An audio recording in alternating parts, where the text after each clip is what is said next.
personal liberty too, and they started defending personal liberty. And then another group started talking about a pro-American foreign policy where we minded our own business and took care of ourselves and provided a strong national defense, and others said we had to police the world. So it all got chopped up. So my suggestion, and the suggestion that we hold, is why don't we put it back together and understand the concept of liberty, which what made America great.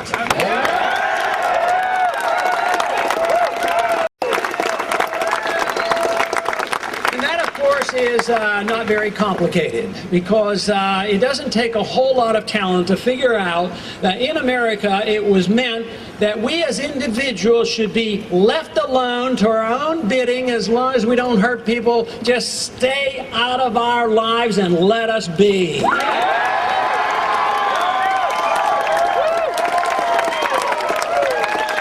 government was never expected what we were supposed to put into our minds, or put into our soul, or put into our bodies.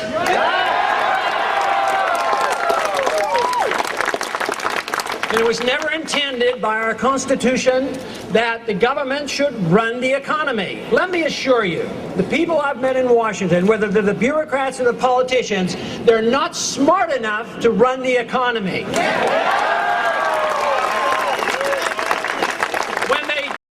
That they should run the economy means that they want to run your financial life, that they have a right to your finances totally and completely.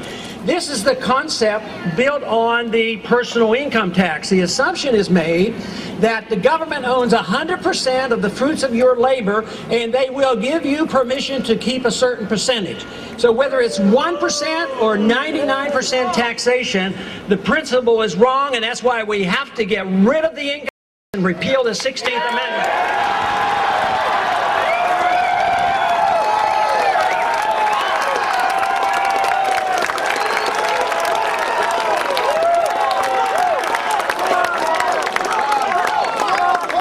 But the other half of that is we assume responsibility for ourselves, and if we're left alone and allowed to keep the fruits of our labor, we can take better care of ourselves than the government could ever pretend to.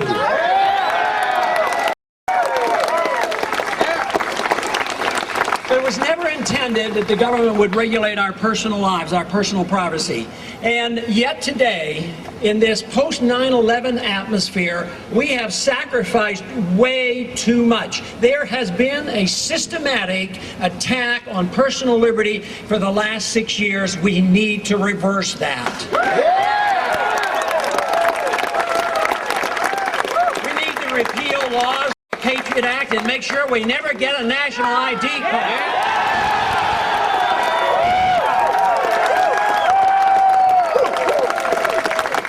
And if you listen to the debates, you will hear it talked about frequently. Yes, we need that identifier, because if we don't have that identifier for all Americans, we won't know who's illegal and legal.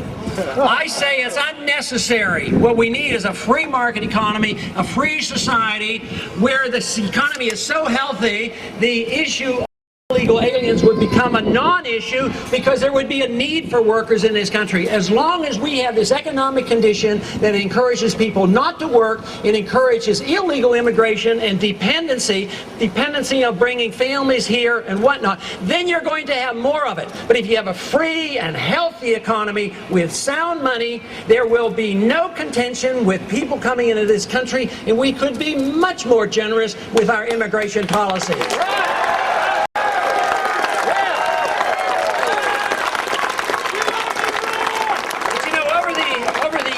It has been well known, and Randolph Bourne stated it best when he said that war is the health of the state.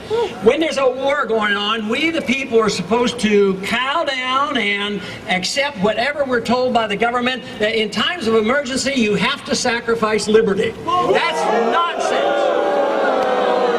We never to sacrifice 1 ounce of liberty in the preservation, if 1 ounce of liberty to preserve safety and security. Safety and security is better achieved by free people than slaves. Now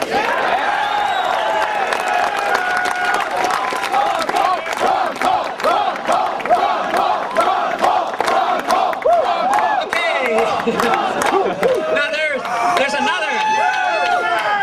We all know about the war in Iraq, and I'll talk about But I want to talk about another war that's an illegal war. It's an intrusion on our privacy. It's an excuse to abuse our liberties wholesale, and that is the war on drugs. Now,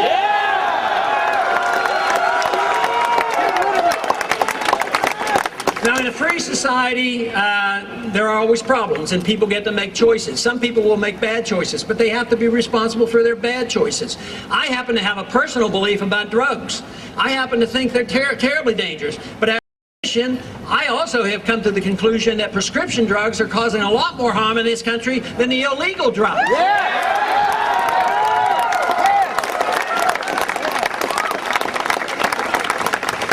And in the with illegal drugs, the main danger is that of the nonviolent behavior of some individuals who are addicted, and we treat them as criminals instead of sick people.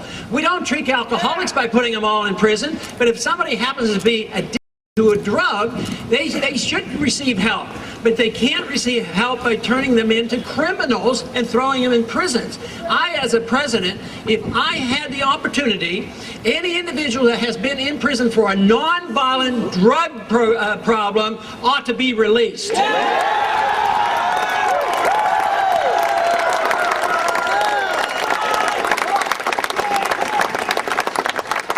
We should deal only with the violent people in.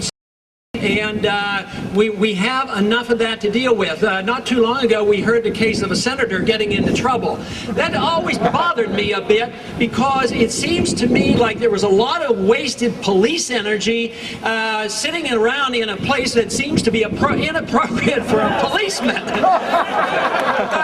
But you know, why are those policemen out looking for the rapists and the murderers and the pedophiles and the different people in the country rather sitting around in toilet stalls? I mean, what have we come to?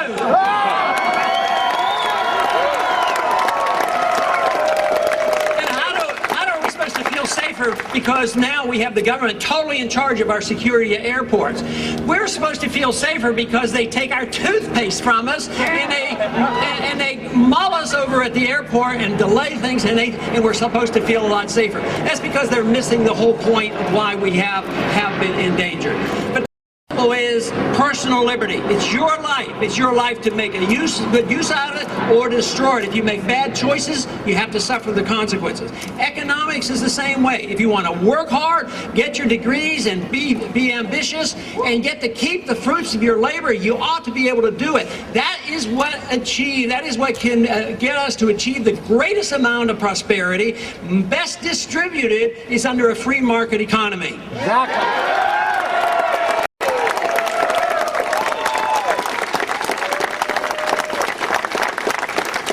Of course, we've had this violation of our personal liberties, and we've had this intrusion of the federal government, especially in our economic affairs, and it has undermined our system. And this today is one of the reasons why people are unhappy. You know, the government tells us there's no inflation. Of course, they quit giving us the numbers to measure inflation, and that's the money supply. They won't even give us those numbers anymore. But the money is skyrocketing, which means they're inflating the currency, which means the value of the dollar is going down. It means prices go up. Somebody the other day sort of challenged me at one of my meetings. He says, well, what's the difference if there's 3% inflation rate and everybody's prices go up 3%? It's not the way it happens. What happens is if they inflate, somebody's prices might go up 15% and somebody else might make a lot of profit over the whole deal. So the whole process of the inflation is a very, very bad system. If we want to have a healthy economy, we have to obey